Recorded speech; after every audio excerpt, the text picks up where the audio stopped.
Nelson Mandela's grandson Mandla has accused his relatives of being vengeful and seeking to control the former South African president's legacy. His comments came as the bodies of 3 of Mr. Mandela's children were being reburied at the anti-apartheid icon's home village of Qunu. On Wednesday, police exhumed the bodies from Mandla's homestead, after court action by his relatives.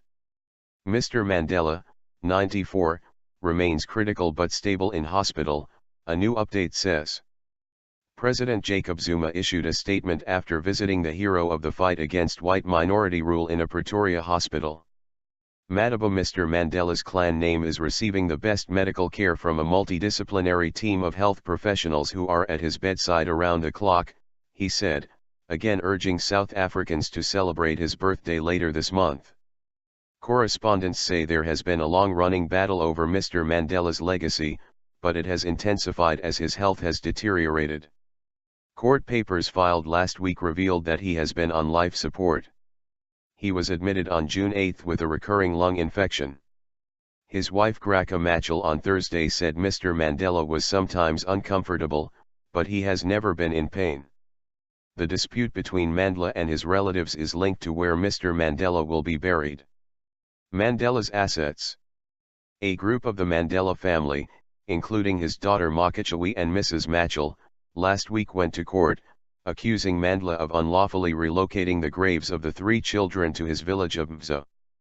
Mandla had relocated the graves to ensure that his grandfather would be buried in Mzo, Makhichiwe said in an affidavit, South Africa's Mail and Guardian newspaper reports.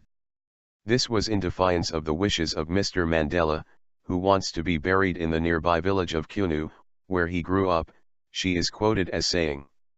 The court ruled that the bodies should be reinterred in the family graveyard in Qunu.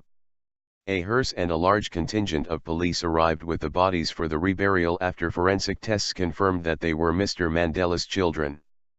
Some relatives had gathered for the reburial of the 3 children, Mr. Mandela's eldest son Madiba Thembekile, who died in a car accident in 1969, Mandla's father Makhatho, who died of an AIDS-related illness in 2005, and the ex-president's first daughter, also called Makhichiwe, who died as an infant in 1948.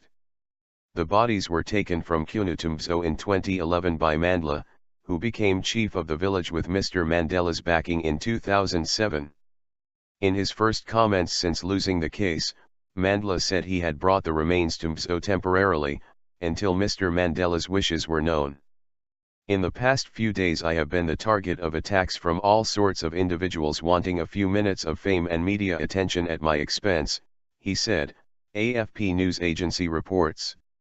At the moment it seems that anyone and everyone can come and say I am a Mandela and demand to be part of decision-making in this family. Individuals decided to jump on the Mandela wagon. Makhichiwe was trying to sow divisions and destruction in the family, Mandla said. The court case was linked to a battle for control of Mr. Mandela's financial assets, he said. His family rivals were motivated by revenge as he had refused to support their legal case to oust 3 of Mr. Mandela's aides from companies the ex-president had set up, Mandla added. Makhichiwe and another daughter of Mr. Mandela, Zanani, launched their case in April alleging that Mr. Mandela's aides, including respected human rights lawyer George Bazaz, had no right to be on the boards of 2 companies worth about $1.7 million, £1.1 million. Mr. Bazaz said they would defend the action.